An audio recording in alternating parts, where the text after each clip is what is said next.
வணக்கம். நான் உங்கள் விவசாயி தாய்சியனே பேசுகிறேன். நெற்பயிரில் 2 வகையான பிரச்சனைகள் வரும். ஒன்று பூச்சி தொந்தரவு, இன்னொன்று நோய் தொந்தரவு.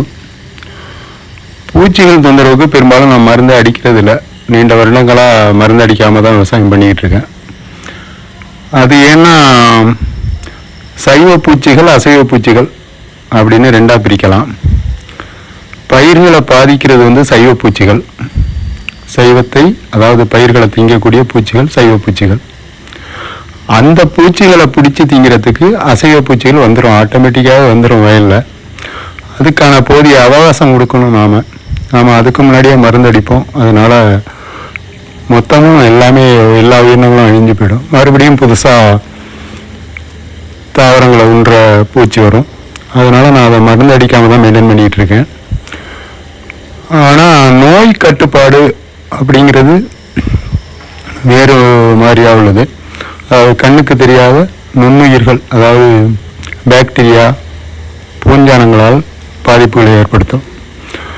இந்த குலை நோய், வேரழுகல் நோய், இந்த நெல்லு பழம் விழுகிறது, இதெல்லாம் பாக்டீரியாக்கள், பூஞ்சானங்களால் வருவது. அதுக்கும் ரசாயன மருந்துகள் இருக்குது. அதை பயன்படுத்த வேண்டாம்னு உயிரியல் முறையிலேயே சூடோமோனாஸ் அப்படிங்கிற உயிர் பாக்டீரியாவை, அந்த பாக்டீரியா கரைசலை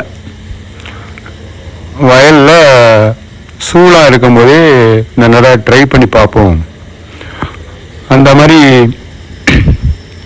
சூடாக இருக்கிறப்ப அதை அடித்தோம்னா இந்த நெல் பழம் வேறுது குறையுன்னு கேள்விப்பட்டேன்.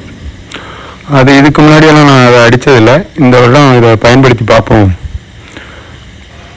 கட்டுப்பட்டாக்கா மறுபடியும் அடுத்த ஆண்டு இதை கண்டினியூ பண்ணலாம் அப்படிங்கிறதுக்காக முயற்சி பண்ணுறேன்.